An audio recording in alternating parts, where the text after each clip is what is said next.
Bonjour à toutes et à tous, c'est Nosten, j'espère que vous allez bien.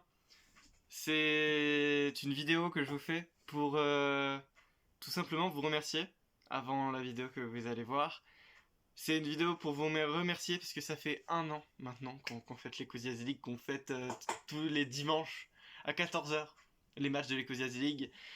Je voudrais toutes et tous vous remercier pour ce que vous m'apportez au quotidien, pour ce que vous faites pour moi. J'ai rencontré de merveilleuses personnes, de merveilleux amis. Et c'est vrai que maintenant l'Ecosias League a changé ma vie. Euh, Ça prend beaucoup de temps. C'est sûr que de commenter tous les dimanches à 14h, ça n'arrange pas ni ma famille ni mes amis. Je peux pas les voir à ce moment-là. Mais j'ai pas peur. J'ai pas peur de leur dire non, je commente. Je leur dis ça. Ils savent tous maintenant que j'ai un RP à gérer, que j'ai l'Ecosias League à commenter. Et c'est vrai que vraiment je voudrais vous remercier pour ça. Pour tout ce que vous m'apportez, c'est fou. Du coup voilà, je voulais vous remercier en faisant cette petite vidéo. Mes objectifs pour 2022, c'est tout simplement augmenter le RP. Vous allez me dire que peut-être les études, ça va me prendre beaucoup plus de temps. Peut-être, je verrai bien. Mais tout ce que je veux, c'est augmenter le RP, c'est-à-dire être beaucoup plus, pas original, mais sérieux, avoir quelque chose de concret, peut-être. Faire plus de choses, plus de vidéos YouTube, plus de compétitions, je ne sais pas. Peut-être de nouvelles compétitions, on verra bien. Mais en tout cas, vous n'allez pas être déçus en 2022, on a déjà prévu un truc pour vous. Je ne vous spoilerai pas, bien sûr, mais on a déjà prévu un petit truc. Mais voilà. En tout cas, j'espère que vous passez de très bonnes fêtes, en tout cas je vous les souhaite. Et que vous allez passer un bon Noël et surtout, bon c'est pas encore bonne année, mais bientôt. En tout cas, j'espère que ça va aller. Bonnes vacances à vous. On va passer maintenant à la vidéo qui consiste tout simplement à l'équipe de la mi-saison de la saison 2 de l'Ecosias League, concoctée par mes propres soins. Donc n'allez pas ping les modos en disant ouais c'est pas bien, vous avez pas mis ce joueur-là dans le vestiaire. Non non non, faites pas ça, c'est mes propres choix, c'est mes propres décisions. Donc n'allez pas embêter les modos, c'est moi qui prends la responsabilité. Mais, j'ai demandé aux modos et aux journalistes de me donner leur top, flop et coup de cœur de la mi-saison. Donc j'espère que ça va vous plaire. Ça m'a pris beaucoup de temps, mais j'en suis fier du résultat, donc voilà. Allez, je vous souhaite une bonne vidéo et on va passer au premier joueur.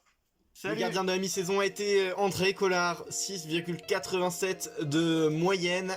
Il a su montrer toutes ses capacités en délivrant de nombreux arrêts sur sa ligne. Il a été l'un des hommes forts du début de saison du Slavia Prague et de Beldar Zamovic.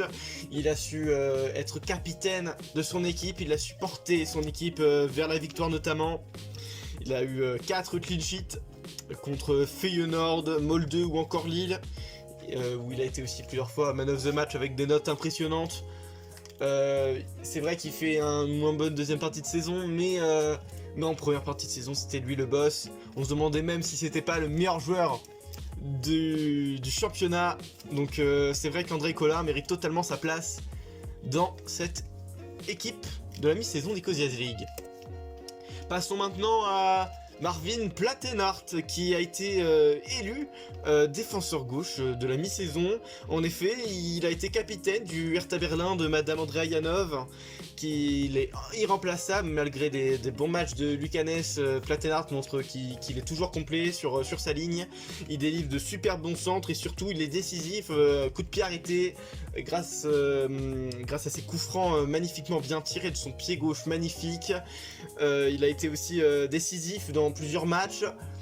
Marvin Plattenhardt mérite totalement sa place ici.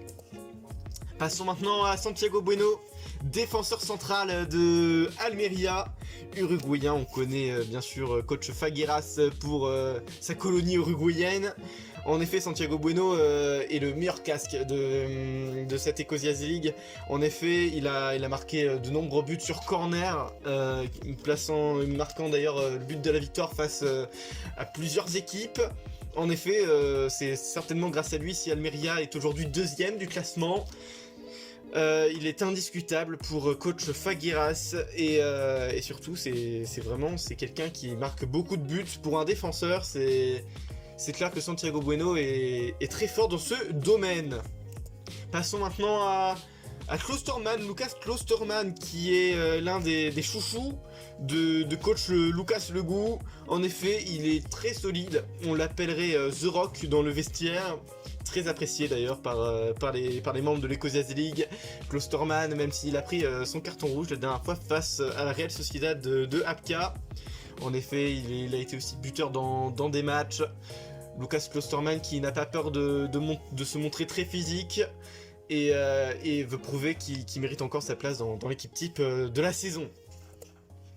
Passons ensuite au latéral droit. Plusieurs joueurs auraient pu y être, mais bien j'ai choisi James Tavernier. En effet, le latéral droit anglais de la Real Sociedad, coaché par Claude Passiste. En effet, il est très apprécié par son coach. Il est tireur de coups de pied arrêtés et de penalty, ce qui fait de lui un nom par les supporters de l'Ecosias League. James Tavernier, mais on n'oublie pas que c'est un magnifique joueur avant tout. Il est très rapide sur son côté droit. Il est comme un ailier, il peut percuter dans la défense adverse. Il est très décisif et il a marqué 4 buts déjà dans ce début de saison. Donc c'est vrai que James Tavernier est vraiment très très fort et mérite d'être dans cette équipe type de la mi-saison. Ensuite, comment ne pas parler du ballon d'or actuel, Denis Zakaria. En effet, il est toujours aussi solide, toujours aussi régulier sous les ordres de Marcus Herzog. Il ne fait pas beaucoup parler de lui, il est très réservé, très modeste, Denis Zakaria, mais c'est un très très bon joueur de football. En effet, c'est un très bon tireur de loin. Il a souvent marqué des buts comme ça. Et il a fait aussi 5 passes décisives, donc c'est assez honorable. Mais qui fait surtout un très bon duo avec le prochain nommé, qui s'appelle Robertone. En effet, l'ancien Almérian de coach Figueras, qu'il avait vendu 11 millions d'euros à Gladbach et qui regrette maintenant. C'est peut-être le joueur de la saison pour l'instant. Il faut augmenter ses moyennes, il faut augmenter ses joueurs. C'est quelqu'un qui délivre beaucoup de passes, qui est très introverti. Il se forme un super duo avec Denis Zakaria. En effet, il a même détrôné Florian Neuhaus. Est-ce que ce serait pas le meilleur joueur du championnat pour l'instant? On ne sait pas, mais en tout cas il a déjà été joueur du mois de novembre, marquant beaucoup trop de buts pour un milieu de terrain. Je crois que c'est 11 buts, donc c'est fantastique pour Lucas Robertone. Ensuite, le prochain, fait pas beaucoup parler de lui non plus, mais toujours aussi solide du côté du Hertha Berlin de Madame Andrea Janov. En effet, c'est Mateo Kovacic qui a été choisi dans ce milieu de terrain à 3. Révélation hein, côté Hertha Berlin suite à l'échange avec Matheus Cunha. Il a su être solide et régulier tout au long de la mi-saison. Il a même régulé le milieu de terrain, très beau milieu de terrain du Hertha Berlin. On n'oublie pas Tuzar, Kovacic, Zielinski, Kuška, Kral. C'est très solide hein, ce qu'a réalisé Madame Andrea Janov. Et vraiment c'est un superbe joueur. Il apporte beaucoup sur le terrain et il soutient ses coéquipiers tout le temps. Il est très très fort. Ensuite passons aux attaquants. J'ai décidé de choisir Dwight Gale. Dwight Gale très très fort dans l'attaque de Monsieur Karim Camacho. En effet, c'est la star de Newcastle avec son duo avec Saint-Maximin, c'est fantastique, comme diraient les gens du Sud. Il est très buteur avec 13 buts, mais il est aussi passeur avec 4 passes décisives. Il porte Newcastle sur le terrain. Il porte sur ses épaules, il a même réussi à remporter la Cale, même si, bon, là c'est juste par rapport à l'Ecosias League, mais il a remporté la Cale, il a su porter son équipe vers la victoire. C'est un superbe joueur. Le buteur de cette composition, Nicolas Jorgensen, décrié par son entraîneur Nono Flovski, mais toujours très bon. Qui est en concurrence, mais toujours gagnant, hein. Il est en concurrence avec Morelos, avec Silas, avec Sinistera. Il est toujours poussé dans ses retranchements, souvent critiqué par son coach, mais bon, ça paye, la concurrence paye, puisqu'il est à 17 buts et il est le meilleur buteur actuellement de l'Ecosias League. Bravo Nicolas Jorgensen, le Danemark peut être très fier de toi, et Feyenoord comporte de nombreux joueurs danois, en effet, entre Philippe Billing, Simon Kjær et surtout Christian Eriksen, qui forment un très beau duo avec Nicolas Jorgensen. Ils sont super réguliers et c'est vraiment un super duo pour Feyenoord qui est vraiment très haut actuellement. Donc bravo Nicolas Jorgensen, tu peux être fier de ta saison. Passons au dernier joueur que j'ai choisi. Certains vont être déçus, certains vont être contents, mais je vais choisir Arkadiusz Milik. La star de l'Olympique de Milik, tout simplement, en concurrence avec Widjo, Jordi Escobar et encore Parrot. Il a su encore montrer que c'était lui le patron, c'est le capitaine de l'Olympique de Milik. Il est toujours bousculé, mais toujours décisif, c'est ça qui est beau. Il porte l'OM depuis un moment. On rappelle que l'OM c'était avant-dernier du championnat l'année dernière. Là, c'est top 3, donc c'est très fort. C'est très fort ce qu'a réalisé Polo et notamment Milik. Pour ce club, voilà, il en est à 9 buts et 5 passes décisives, ce qui est honorable pour un buteur. Donc voilà. Voilà l'équipe type de la mi-saison. Avec de nombreux choix. Malheureusement, je n'ai pas pu mettre tout le monde. Tim Casemir aurait mérité d'être là. Voilà, il y avait aussi de nombreux joueurs comme Joaquin Ardaiz, comme Dalasima, comme beaucoup de joueurs, Dolberg, Solis, Campagna, Gelson Martins, Eriksen bien sûr, qui j'oublie, Jordan Beyer aussi, oui, qui j'ai hésité avec Tavernier, et plein d'autres, hein, j'en oublie certainement, Svilar aussi qui aurait mérité en effet. Jordi Escobar évidemment, donc voilà, c'est vrai qu'il fallait faire des choix et j'ai décidé du coup de choisir sur un 4-3-3 et de faire mes propres décisions, prendre mes propres responsabilités. C'est vrai que j'en suis quand même assez fier de mon équipe. Passons maintenant au top et flop et coup de cœur des modos. On va commencer par Lucas18 qui a décidé de mettre Kolar et Jorgensen en top. Voilà, on a déjà tout dit juste avant, mais c'est vrai que c'est deux énormes joueurs qui ont supporté leur équipe. Et je l'ai mis en top, le Rasenball Sport Leipzig, c'est totalement mérité. Très bon travail de Lucas Legou qui fait le boulot. Voilà, ça va partir en YZ le truc. C'est clair que Leipzig c'est très très fort collectivement. C'est sûr que c'est compliqué de dégager un joueur. Mais vraiment c'est le collectif c'est comme Liverpool en 2019, c'est le collectif qui prime. En flop, il a su mettre Justin Kluivert, révélation côté Leipzig l'année dernière, mais qu'on ne voit plus du tout, hein, détrôné par Mukiele, à cause plutôt du changement tactique de Lucas Legou. Mais il a prouvé que Leipzig marchait sans Kluivert, donc Kluivert a été résolu une place de remplaçant. Il a marqué malheureusement 0 but et 0 passe D, donc Kluivert est décevant. Et André Di Maria qui avait signé son grand retour à Benfica mais qui n'a pas fait grand chose, qui a été plutôt mauvais comme la première partie de saison de Benfica, c'est pas faux. Et voilà. Et il a choisi aussi le Bayer Leverkusen en flop, totalement mérité pour cette équipe qui avait fini 3ème l'année dernière et là qui est totalement dans les fonds du fond du championnat 2. Ouais, le championnat 2, et c'est vrai qu'il devrait faire mieux. Et c'est bien parti pour l'instant pour ce début de deuxième saison. Et comme coup de cœur, il a choisi des joueurs originaux, Tavernier déjà, qui a notamment été souligné. Mais surtout, c'est Evan Ndika, le joueur de l'AS Saint-Etienne, qui a été retenu ici par Lucas Grbić. On sait qu'il déteste Saint-Etienne, mais il a été très objectif sur son vote. On n'entend pas souvent parler de Ndika, mais c'est vrai qu'il a toujours des très bonnes notes et toujours solide dans la défense de Saint-Etienne. Il a aussi choisi Nice en coup de cœur, c'est totalement mérité pour l'équipe de Dolberg.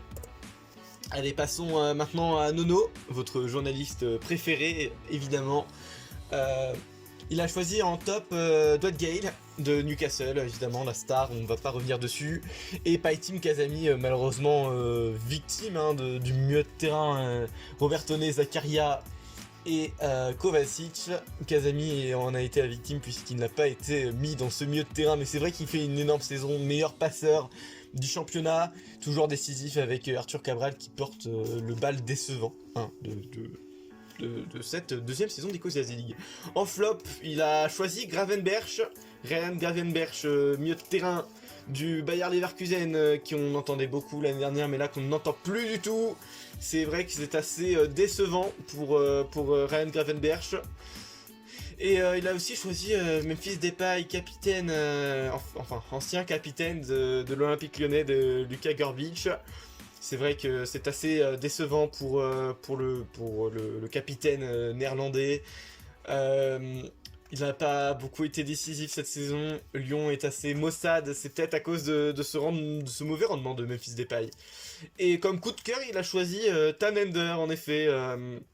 Jacob Tanender, le jeune gardien suédois qui réalise des prouesses avec Helsinki, qui fait de superbes matchs, qui fait de nombreux arrêts. C'est un gardien qui va prouver dans les prochaines saisons que c'est certainement un des meilleurs gardiens de l'Ecosia League. En tant que top, il a choisi l'Hertha Berlin de Madame Andreyanov qui est premier en ce moment du championnat 1, qui est très très bon. Ensuite, il a choisi Chelsea en flop.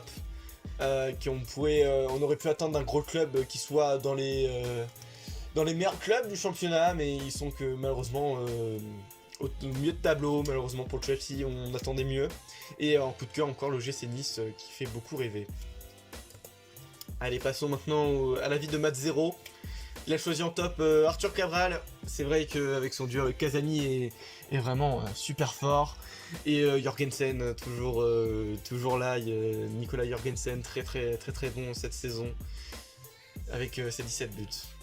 Meilleur buteur. Et Cabral, deuxième meilleur buteur, avec 15 buts il me semble. Il a choisi le Hertha Berlin en tant que top. En flop, il a choisi Mats Sels, son ancien gardien du côté de Strasbourg. Il n'a pas réussi de grandes performances, remplacé par Rajkovic notamment à la mi-saison. Et voilà, il a été même détrôné par Alexandre Pierre, n'oublions pas, donc c'est vrai que Mats Sels c'était très décevant. Et Lucas Paqueta aussi choisi du côté de Mat Zero. En effet, il ne joue pas du côté de Lyon, qui est assez décevant. Et en flop, bien sûr, le Racing Club de Strasbourg, qui ne fait pas une très grande saison dans le championnat 2. Et les coups de cœur, Solis de l'OGC Nice qui fait une énorme saison, qui, au terme de ses dribbles et ses fulgurances acharnées, montre qu'il est l'un des meilleurs joueurs de l'Ecosia League. Et non, c'est pas Dwight Gale, c'est bien Alan Saint-Maximin sur mon écran, qui a été sélectionné en tant que coup de cœur. Voilà, Saint-Maximin on the wing, bien sûr, qui a marqué les esprits au début de saison notamment, et là on voit plus Dwight Gale, mais c'est vrai que leur duo est notamment énorme. Allez, les avis de Polo. Il n'a pas été très objectif, j'avoue. Randy Escobar et Milik, le duo de l'Olympique de Milik, qui a été choisi par Polo. Voilà, je ne reviendrai pas dessus, mais c'est vrai qu'ils ont été tous les deux très bons. Randy Escobar plus passeur et Milik plus buteur. Il a mis l'OGC Nice en top et pas en coup de cœur. Voilà, l'OGC Nice qui est assez surprenant pour un petit nouveau de l'Ecosia League. Voilà, dans le championnat 1, il performe vraiment superbement bien pour un nouveau. En flop, un joueur qui est passé par deux clubs en une mi-saison. Irvine Cardona, l'ancien joueur de Brest, de Strasbourg et de l'Olympique de Milik, qui a marqué que un petit but, je crois, et qui n'a pas fait grand chose dans cette saison, qui est très décevant, qui n'a pas su montrer à ses entraîneurs qu'ils pouvaient compter sur lui, donc il a été rapidement vendu. Et en flop, le Bayer Leverkusen comme à peu près tout le monde. Et le coup de cœur, Jacob Tanender, une deuxième fois, le gardien suédois ne fait qu'impressionner ses compères. Allez, maintenant l'avis de Camacho avec ses tops. On retrouve Nicolas Jorgensen, mais aussi Lucas Robertone, le milieu argentin bien sûr très très bon mis dans cette équipe type de la mi-saison. Et en top, ce sera le Borussia Mönchengladbach pour lui qui reste invaincu. Et qui reste une des meilleures équipes de l'Ecosia League. Pour les flops, nous avons Mike Maignan. On sait qu'il est supporter lillois, Camacho, et on sait que de voir Mike Maignan ne pas performer au Bayer Leverkusen le frustre énormément. Il est pas décisif, il ne fait pas beaucoup d'arrêts. C'est vrai qu'il est très mauvais. Et Memphis Depay encore une fois. Voilà, symbole de l'Olympique Lyonnais qui n'y arrive pas cette saison. Et le RC Lens du coup en flop. On sait qu'ils ont atteint les playoffs l'année dernière, mais là ils n'y arrivent plus, au fond du trou, dernier du championnat. Donc c'est vrai que voilà, le RC Lens est assez décevant. Et en coup de cœur, il a encore choisi Christophe Toliss, l'excellent ailier du Nice de Gulpix, et Steve Chamal, voilà, sans doute très très bon choix hein, de Camacho. Voilà, je suis content. Steve Chamal qui a été nommé superbe attaquant français, qui a marqué but sur but, qui est très décisif avec Almeria, donc c'est un super joueur d'ailleurs. Il a mis Almeria en coup de cœur. Merci Camacho, c'est gentil. Passons maintenant à Lucas qui n'a pas fait beaucoup de joueurs, mais qui a su marquer en tout cas son empreinte. En top, il a marqué Nicolas Jorgensen, hein, comme à peu près tout le monde. Voilà, et aussi le Rasenball Sport Leipzig, sa propre équipe, qui a été désignée en tant que top. En flop, il a choisi entre elles Di Maria. Voilà, arrivé à Benfica, mais qui n'a pas explosé, qui n'a pas montré toutes ses capacités. Et le Bayer Leverkusen en flop.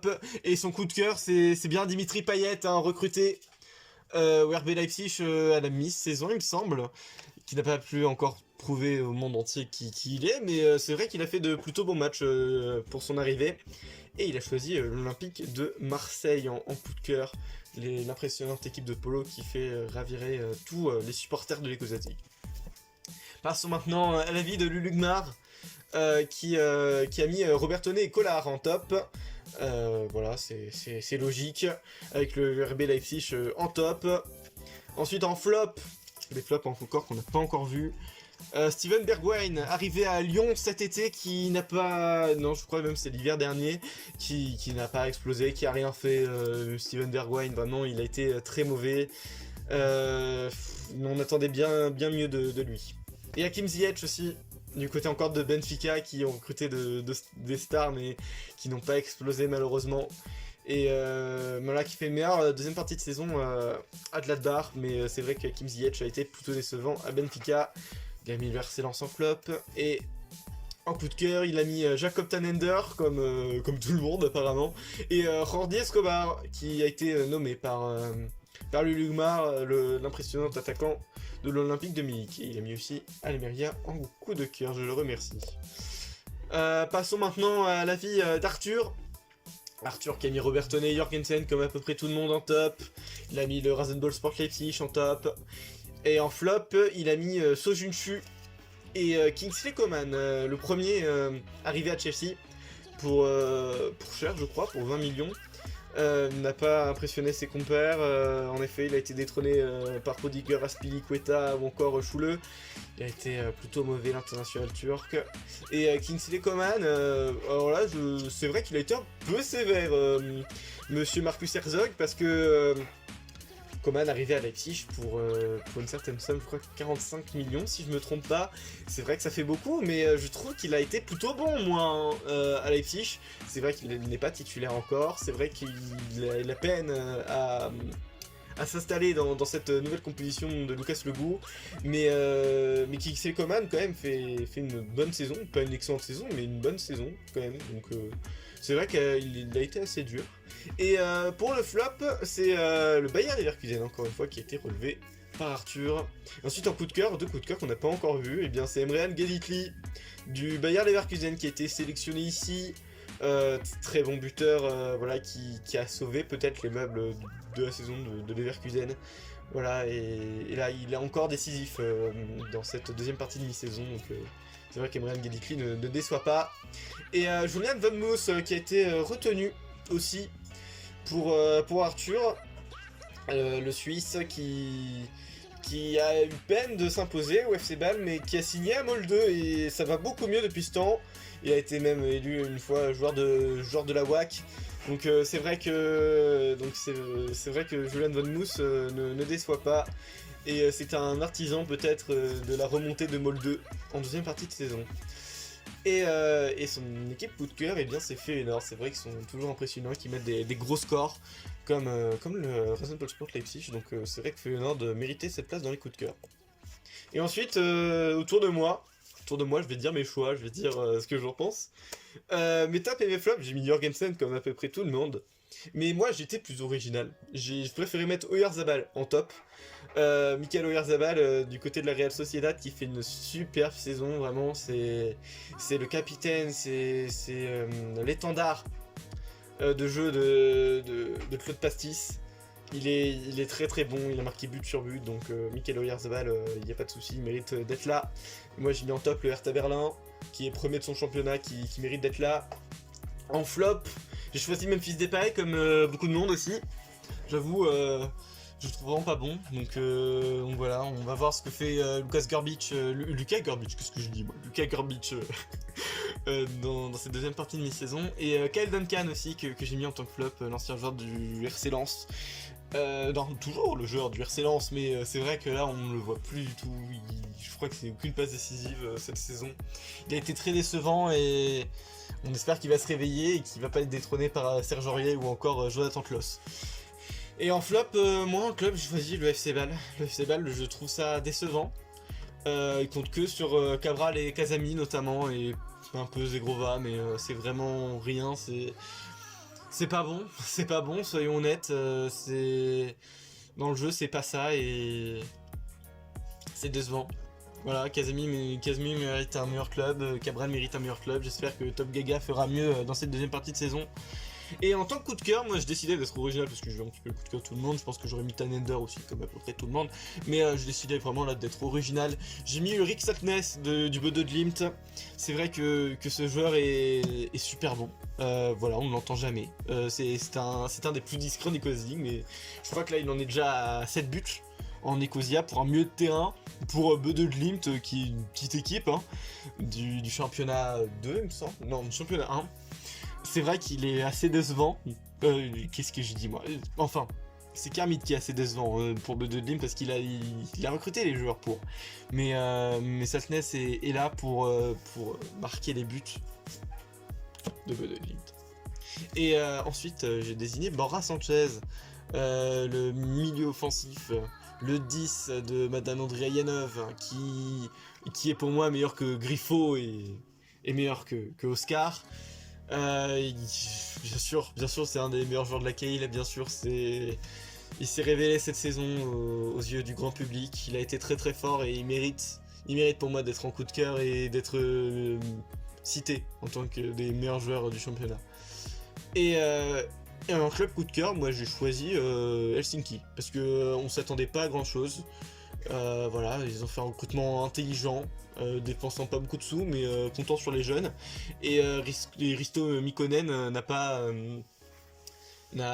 fait de comment on dit ça, a fait de grandes choses quand même du côté de Helsinki. Voilà, ils sont là actuellement à l'heure où je vous parle en demi de WAC, bon, notamment grâce à Jakob Tanender, mais c'est vrai que c'est une superbe équipe qui joue magnifiquement bien au ballon. Bainon Breitwart Marsh, Sean Murphy, Marcus Force, ou encore allez, je veux dire Van Anen parce que c'est vrai qu'il est assez bon.